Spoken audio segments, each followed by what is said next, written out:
State Senator Joyce to please come to the podium. Thank you. Good morning. So two people that were missed I wanted to mention is John Walsh, the chair of the Democratic Party, who's been very helpful to Dan, as well as the head of the AFL-CIO, my former colleague, Steve Tolman. All right, so I feel a little bit like Edward Everett. Does anyone know who Edward Everett was? Oh, of course you do. Well, you're a very bright audience. Edward Everett was an incredibly accomplished man.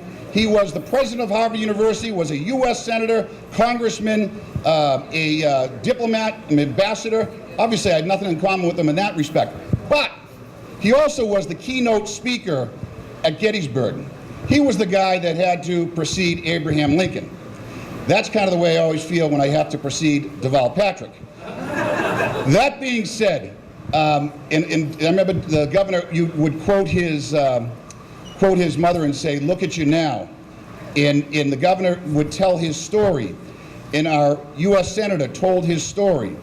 And we're all familiar with Linda Forey's extraordinary story. And everybody has a story. One of the things you learn in politics. And Dan Cullinane's story is extraordinary. And we've learned a lot about him.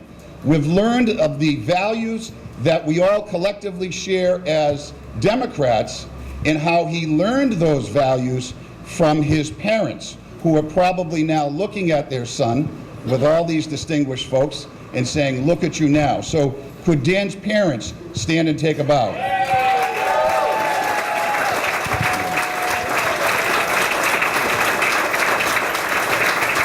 How about this? On a day like this, you have to think, life is good. Life is good. So congratulations to you. So we are all here in unity, unified to support this extraordinary candidate for state representative who will represent not only Boston, I have to remind him periodically, Milton as well, my hometown, where we got 80% of the vote in the most recent election. So I was feeling pretty good about that until Ed Markey told me he got 97% of the vote in Mattapan.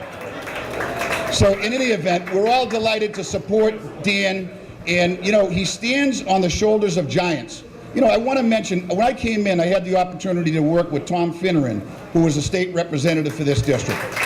And I'll tell you, he did so much to straighten out our state's finances, to allow us to have the funding for the programs that are so important to us, to right the fiscal ship. I want to make special mention of him. And of course, he was succeeded by the extraordinary Linda Forey, who now has come to join us in the Senate with Sonia Chang Diaz and is already a leader. So you have some big shoes to fill. I'm delighted to support you, delighted to be with all of you. God bless.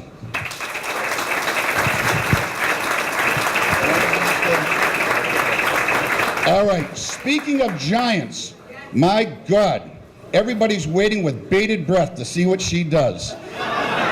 She doesn't know what I'm talking about.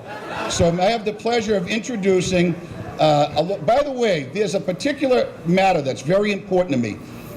Vice President Hubert Humphrey said the moral test of government is how that government treats those that are in the dawn of life, the children, those that are in the twilight of life, the seniors, and those that are in the shadows of life, the poor, the sick, and the disabled. In my district, there's a facility called the Judge Rotenberg Center where I felt they were really abusing disabled children. And so Governor Patrick and his administration did more, along with the Attorney General, Martha Coakley, to protect these disabled children than all previous administrations, and for that, I am extraordinarily and eternally grateful. Martha Coakley.